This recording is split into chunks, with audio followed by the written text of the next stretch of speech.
नमस्कार दोस्तों, व्रत की कथा चैनल में आपका स्वागत है। आज हम आपको भादवे की भादुड़ी चौथ व्रत की कथा सुनाते हैं। इसे ध्यान से सुनिएगा। एक बुढ़िया माई के गवालिया बछालिया नाम का एक बेटा था। बुढ़िया माई बेटे के लिए 12 महीने की चारों चौथ करती। बेटा लकड़ी लाता और दोनों माँ बेटा उनको बेचकर गुजारा करते थे। बुढ़िया माई रोजाना लकड़ी में से 2 लकड़ी रख लेती और चौथ के दिन बेटे से छुपकर बेचकर सामान लाती और 5 पुआ बनाती।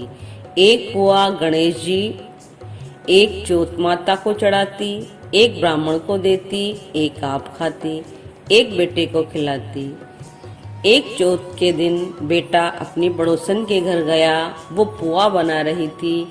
जब उसने पूछा कि आज क्या है जो पुए बना रहे हैं, तब वो बोली, मैंने तो आज ही बनाए हैं, पर तेरी माँ तो चारों चौथ को पुए बनाती है।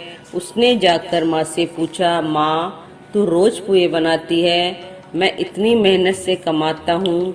बुढ़िया माई बोली, मैं तो चौथ माता का व्रत करती हूँ। वो बोला कि तू मुझे रख ले या चौथ माता को ही रख ले।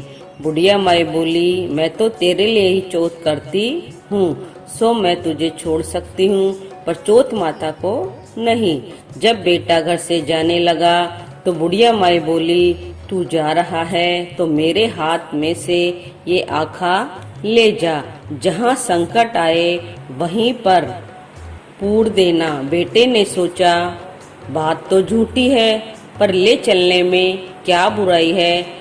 चलने लगा तो थोड़ी दूर पहुंचा तो देखा खून की नदी बह रही थी। कहीं से भी रास्ता नहीं मिला तो आंखें पूर कर बोला कि हे चौथ माता, अगर तू सच्ची है तो रास्ता हो जाए। झट रास्ता मिल गया। आगे गया तो घनघोर अंधेरा में उजाड़ फैल रहा था। उसने मन में सोचा कि मुझे शेर वगैरह खा जाएंगे। आँखा पूर कर बोला, चौथ माता मुझे रास्ता मिल जाए। जल्दी से रास्ता मिल गया। आगे चला। जाते जाते एक राजा की नगरी में पहुंचा। वो राजा एक आदमी की बलि देना चाहता था। एक बुढ़िया माई के पास गया। बुढ़िया माई रोती जा रही थी और पुए बनाती जा रही थी। वो बोला, तू क्यों रो रही है? तब वो बोली कि मेरे एक ही बेटा है जिसकी कल बलि चढ़ जाएगी, उसी के लिए पुए बना रही हूँ। वह बोला, अपने बेटे के बदले पुए मुझे खिला दे, मैं राजा की बलि चढ़ने के लिए चला जाऊंगा।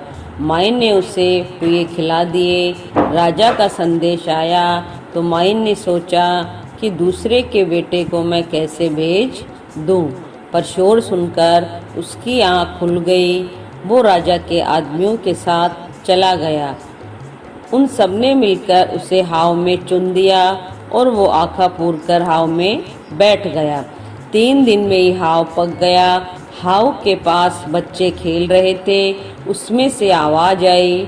बच्चों ने राजा को जाकर कहा कि आपका हाव तो पक गया। राजा ने सोचा कि हाव तो 8 दिन में पकता था, आज 3 दिन में कैसे पक गया।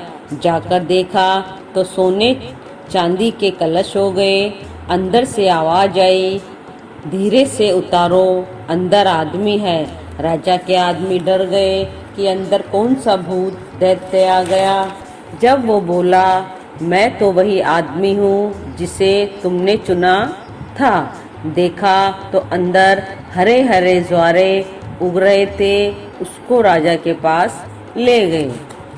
राजा ने पूछा, तू कैसे बच गया? तो वो बोला, मेरी माँ मेरे लिए चौथ का व्रत करती थी। जब मैं रवाना हुआ तो उसने मुझे आंखें दिए, सो मैं वही आंखें पूर कर बैठ गया, जिससे बच गया। राजा बोला, एक घोड़े पर तू बैठ जा, तेरे सांकल बंधी रहेगी, जो खुलकर मेरे बंध जाएगी तो मैं चौथ माता को सच्ची मानूंगा। वो आंखें पूर कर बोला, चौथ माता अब तू ही लाज रखना। झट सांकल खुलकर राजा के बंध गई। राजा ने अपनी बेटी की शादी उसके साथ कर दी और खूब धन देकर विदा किया।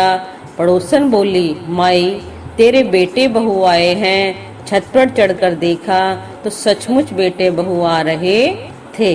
हे चौथ माता, जैसे तू बुढ़िया माई और उसके बेटे को टूटी, वैसे ही सब पर टूटना। कहता ने, सुनता ने, हुकारा भरता ने, अपने सारा परिवार ने टूटियो। आपको ये कहानी कैसी लगी? इसे लाइक कीजिए, सब्सक्राइब कीजिए और बने रहिए चैनल के साथ। जय जय श्री राधे।